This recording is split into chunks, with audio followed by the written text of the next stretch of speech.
Today, we're diving into how you can make foreign words stick by personalizing them. Get ready to make vocabulary more memorable and meaningful for you. If you're new here, hallo vrienden, my name's Matthew. I used to work for Fluent Forever, where I was mentored by the American polyglot and best-selling author Gabriel Weiner. Since branching out on my own, I've realized that I still love learning languages. So I've developed my own tools and techniques, and I'd love to share them to help you too. So why is personalizing vocabulary so effective at helping you memorize new words? Well, when you incorporate personal meaning into new words, you make them more relevant to your own life. This relevance helps to anchor the words into your memory, making them more easier to recall. There's actually research that shows that personalization of new words can significantly improve vocabulary retention.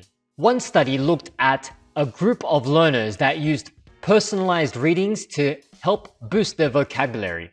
The study found that students who used personalization were able to answer a higher number of questions correctly about certain words. Personalization to match the interests of the learner can lead to better learning of vocabulary.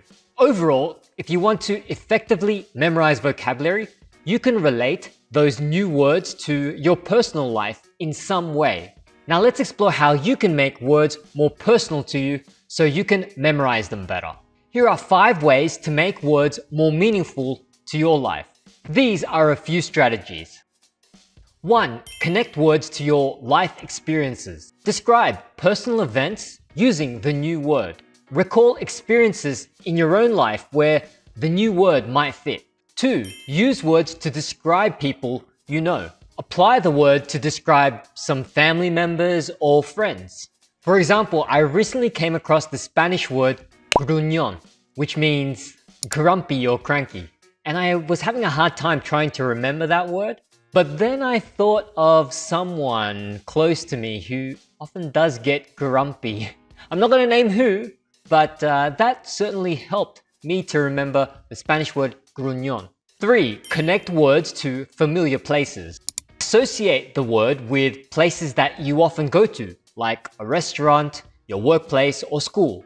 I might remember a fine dining restaurant that I recently went to. In order to learn the French word chic, which means stylish or classy, I might think of a fine dining restaurant that I recently went to. And then I'll certainly remember the word chic because of ce restaurant chic. 4. Make up a new story where you're the main character and the hero, and use the new word while you're at it. 5. Consider other personalization ideas. You can think of specific contexts where the word is relevant to you personally. If you're learning the word book in German, which is Buch, think of the last book that you read and how it made you feel. If you're learning the word for movie in Chinese, which is 电影, then think of a memorable movie night that you had with family or friends. Those 5 personalization techniques really focus on the what, or the context or content of personalization. But there's also other ways to personalize a word if you think about the how. I'll now talk about more specific techniques for associating words and making them more personal. 1. Use words and associate them to your personal memories. For example, put the new word into a flashcard or notebook, whether it's physical or digital, then write something personal next to it, like the name of your dog if you're learning the word dog in a foreign language. In my case, if I'm trying to learn the Italian word cane, which means dog, then next to it, I could write buckwheat, which is the name of my dog. This word association between cane and buckwheat will help give that Italian word more meaning and life, because I'll be thinking about my dog buckwheat every time I think of the word dog in Italian. 2. Sentences and stories.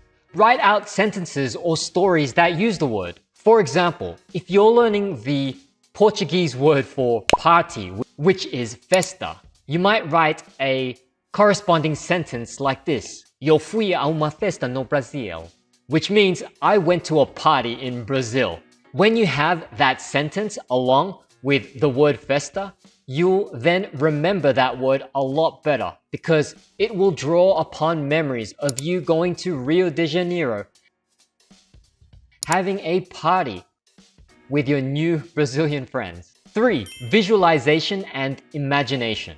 Imagine a situation using the word, and this is especially useful for words that you don't particularly have a personal connection to, but you could imagine yourself doing something related to it. If you're learning the word astronaut in Dutch, which is ruimtevaarder, then picture yourself in your mind's eye as an astronaut floating in space. And you'll link that image in your mind to the Dutch word ruimtevaarder. 4. Personalized pictures. Use personal photos to remember words. If you're learning hamburger in Japanese, which is hanbaga, then you can actually include a photo of your favorite hamburger into your flashcard app or into your notebook, and that will boost your memory of that new Japanese word hanbaga. 5. Drawings. You could even draw pictures related to the word by hand in your notebook, or you could create some doodles on your phone that will help you into your flashcard app. For example, check this out. I'm actually doodling something right now. You can see it on screen. Can you guess what it is? And do you know how to say it in your target language?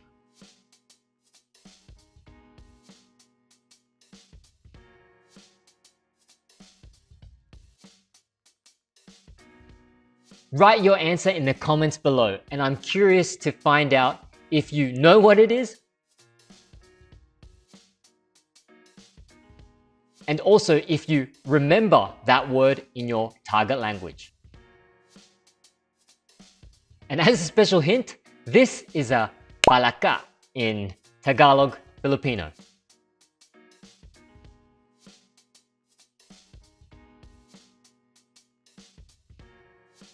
Now you know how to personalize vocabulary to make it more meaningful and memorable, and not to mention a lot more fun. Use these personalization techniques and watch your vocabulary grow. But if you're still struggling with vocabulary retention, then be sure to check out the tips in this next video.